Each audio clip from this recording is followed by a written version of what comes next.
Hi everybody, my name is Mitch Ferraro and I'm here today representing you, the hiring committee for the Kenosha County Executive position. Everybody, I'm here with County Board Supervisor Jerry Gulley. Jerry, you ready for some interview questions? Let's do it. I want to know more about your story.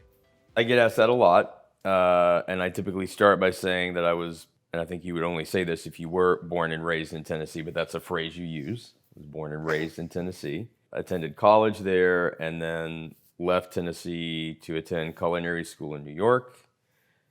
That was driven by a desire to help make people healthier through education. I had been overweight myself and took control of that by teaching myself to cook. I thought, this is cool. I would love to help other people do this. And then when I finished culinary school in New York, I moved to the Bay Area and immediately started working in technology, which may not make sense, but it did make sense. It was a natural progression for me. And I found out that I had more of a capacity for management and technology, certainly more so than I did for culinary arts. I was not a natural with that. I did it, but it wasn't a natural gift. And then over time found out that intersection of technology and healthcare, public policy was something that I had a specific, for some reason, a really strength in and management. And so I've stayed in that discipline now for 25 years. My current company that started when I moved to Kenosha is focused on increasing health literacy. Okay. And if you can take people and you can make them smarter about their personal health, they're going to make better choices. And when they make better choices, you have better health outcomes and you have lower healthcare costs. Yeah. And that's what my current company does. We take a platform, a piece of software, and we sell it to employers, municipalities, colleges, and universities, take their populations, onboard them, health outcomes go up, health knowledge goes up, and their healthcare costs decrease over time. I find it funny because, I am the same way. So when I went to school for kinesiology, and I have no experience. Like I didn't do anything with my degree after that, and then randomly went into real estate. And now that's kind of and that was like more of a the kinesiology was like more of like a forced, type of thing. Right. And the real estate stuff and just working with people and talking with people was like more of a natural ability for me. So it's kind of nice that you kind of figure your way in and out, and it sounds good that you kind of now have a business that you came and you built in Kenosha. Like how long ago was that happened? 9 years. 9 years ago? Yeah, 8.5, 9 years. And now you own that business. I'm one of the four principals, yeah. So Jerry, how does you serving on the county board already going to inform you to serve as county executive? Well, I'm the only candidate who has actual hands-on experience in the Kenosha County legislature. And so my experience has been on those committees with those individuals, with those budgets.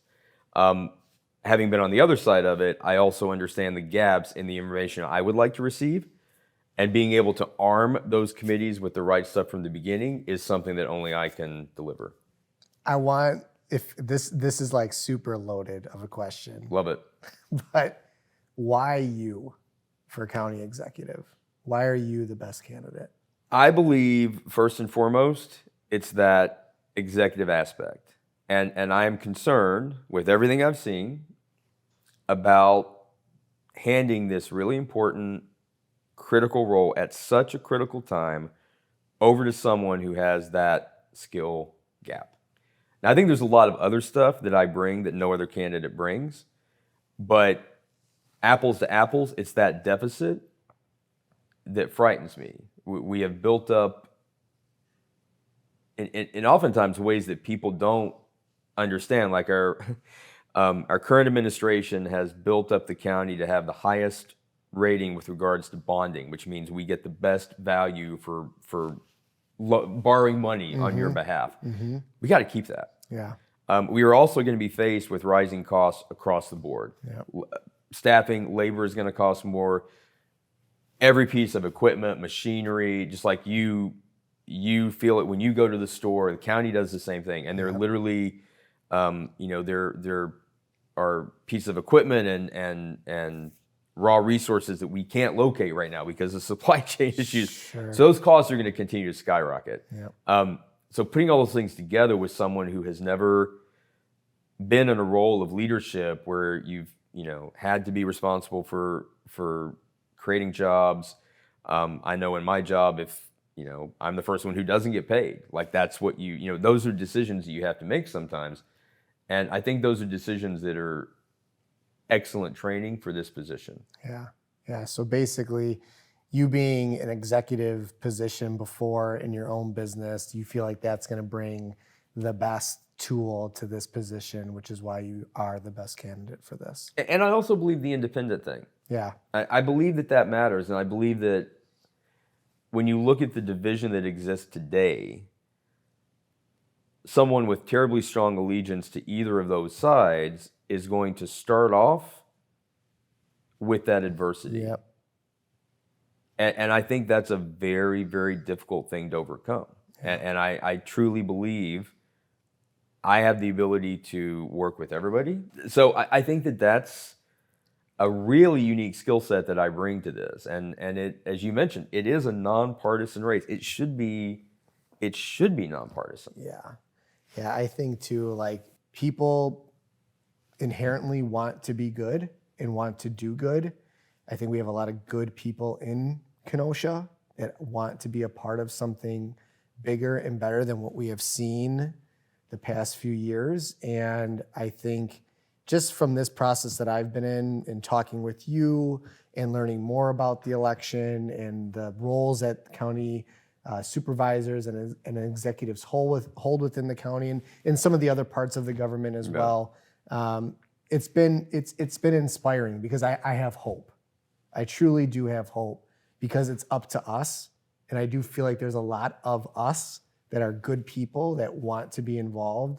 I also think since day one, whether this is good or bad, whether it ends up being the right thing or not, I genuinely have felt like this election is an interview process. And that's why I with all of my collateral, I intentionally say I'm asking you to hire me. I'm not asking you to vote for me. Now, to hire me, you have to vote for me. Right. But I hope that communicates the crucial nature of this. And I think people should or could think of it as if the county were an independent, privately owned company, this is hiring that CEO. Yeah. And what are the qualities you would look for, and are you asking the right questions? Yep. The right question might not be what party you do belong to, because you're not going to really care about that at a CEO level. Yep. You're going to care about how does that person make decisions, how are they going to drive success, how are they going to lead innovation. And I've approached this. I mean, everyone I've talked to, I've treated it as I want you to interview me. Yeah. And when I've gone around and talked to me, it's critical that I try to make time with at least the division heads and the department heads of the county, because they, above anyone else, should have input in hiring this person, because it impacts them in insurmountable ways. So I think that's critical, and I think that seems to be something people like. I don't think people tend to think of it that way, but I think for an executive branch, it is absolutely the right way to think about it. Yeah, I really like that part of it, because someone that may say, well, I don't even like politics. I'm not even into politics. Right. Well, this isn't the position for politics. Yeah, this I'm not either. Yeah. So this is important that people understand the way that this board works. And they are important because, like you said, they're budgeting and handling millions of dollars of our money within the community. And it's not about political party. It's about who's going to make the best decisions off of the best information, can clearly make those decisions, be responsible and accountable for those decisions, and basically try to move the county forward in a super positive direction that doesn't deal with politics. Yeah.